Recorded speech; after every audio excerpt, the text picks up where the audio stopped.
In what so far has turned out to be great issues by the Darth Vader writing staff and everybody who was involved with the new Darth Vader comic series in 2020, this has been something spectacular, and I think this is the timeline, especially of Darth Vader in this comic line, is the one that is very favorable. The last two series delved into a lot of stories that could have gone either way, but now with telling the story of Darth Vader between Empire Strikes Back and Return of the Jedi, this has been fleshed out so far precisely and perfectly as the fans deserve to see him go down the rabbit hole of his past, confront it, and maybe come out either bitter by the end or a little better. But him traveling to Naboo is what we're going to talk about in this video, and how he met Jar Jar's basic family, the Gungans that actually raised him down on Oto Gunga. But as we do that, I want to first pay homage to the first Gungan that appeared in this comic series, and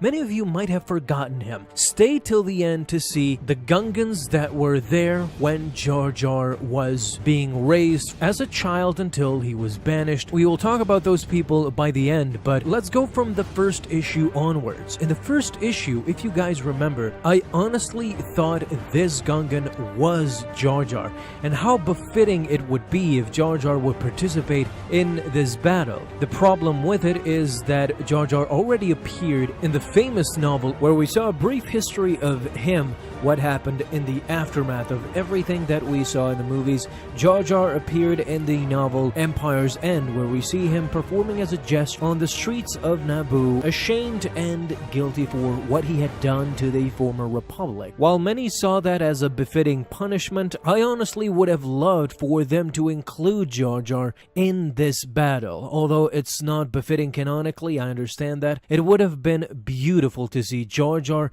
partake, if not for the last time, in the battle for Padme, in these few issues where the Nabooans are defending Padme's tomb and are defending their queen, essentially. And in the first issue, not only myself, but there was a lot of Star Wars fans on Twitter and everywhere else, they were asking the question, was this Jar Jar that we miss? And essentially, it is not. It is just another Gungan that joined the Rebel Alliance. Unfortunately for him, he got devoured immediately by the natives of the Vendexa planet, and just as fitting because seconds later Darth Vader made it inside and he would have killed him, presumably, as well. Moving forward though, as we know by now by reading the comics, Vader went on to meet Sabé, the handmaiden of Padme, where both of them teamed up together and went on a journey to Padme's tomb, which led them to Naboo. Unfortunately, Vader learns that Sabé had sprung a trap for Vader to kill him once and for all, as Sabé suspected Vader killed Padme. What happens next is truly astonishing, as not only do we see the memorial for everybody involved in the Naboo Trade Federation war, the unification that the war presented for the Galactic Republic and Naboo was presented for everybody to see. From the left to the right, there was a memorial that included Jar Jar as well, together with every close friend and family that Jar Jar had at that time. Once Vader makes it alive out of that trap, now we meet more of Jar Jar's family. More specifically, the Naboo Amidalans, as they call themselves. In the background of Ric Olié, the pilot that we see in episode 1, there are a number of Gungans who are ready to kill Darth Vader. By what we can count on this page alone, Jar Jar's Gungan family is in the numbers. There's 1, 2, 3, 4, just from what we can see, 4 Gungans amongst a multitude of human and other alien-like beings that will defend Padme Amidala's memory and her tomb as well. This is the sad part about Darth Vader, especially on this comic, because Darth Vader had forgotten everything he had ever stood for as Anakin Skywalker. He killed every memory he had, and he killed everything that stood in his path, including the Gungans that were ready to defend Padme's tomb, just as they defended their planet decades ago together with Jar Jar against the Trade Federation. But alas, it wasn't meant to be, as Darth Vader destroyed not only the handmaidens, but he killed a number of Nabooans as well, together with a lot of Gungans, what we can presume to be Gungans, as we see a multitude of corpses just laying there as Vader had lashed out at everybody. All of them had their heads down, as Vader's entering the tomb of Padme was now inevitable. And Jar Jar's memory unfortunately would not live on in that memorial. It was destroyed.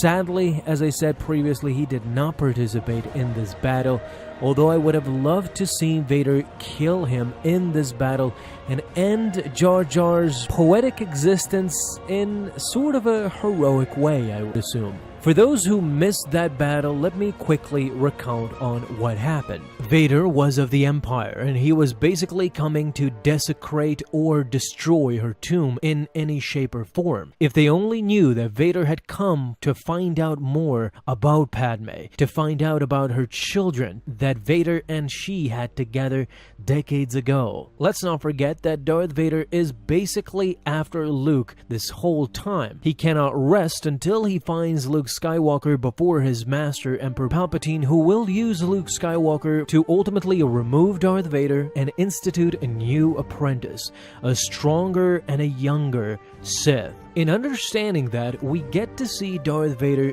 go step by step down below through the stairway and in front of Padme's statue. She was adorning the dress wear that she had in The Phantom Menace, more specifically the one that closed out the ceremonies and the joint factions between the Gungans and the Naboo people. It was used right at the end of episode 1. We even saw her adorning this dress in the shrine that was dedicated to her down in the waters. Now, we still don't know what happened with the bigger fish and Sabé sacrificing herself together with Gregor and Tora. We don't see them in this preview fighting Darth Vader, so my assumption is that they died when the fish attacked, but Sabé and Vader somehow survived this ordeal, and now we're seeing them come face to face as a familiar voice speaks loudly to Vader. And it was, believe it or not, Padme's past. The handmaidens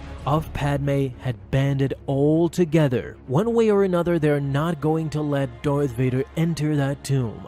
To me, this represents Padme's ghost, her past. It is literally Padme standing up from the grave and stopping this nightmare. Her handmaidens were trained to behave, walk, and think exactly like Padme would. So basically, these 5 females stopping Darth Vader in his tracks, it's what Padme would ultimately do as well if she were alive today, and would see what Anakin had become, and to what level he would stoop. To find his son for his evil schemes, she would realize that Anakin still hadn't changed. Even back when Anakin choked her, he was still talking about evil machinations, that he will destroy the Emperor and become the ruler of a galaxy that was now in turmoil. Today, more than 20 years later, he was still the same deluded Anakin that once dreamed of ruling the galaxy alone.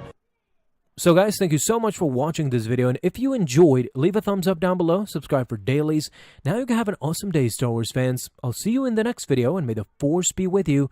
Until then.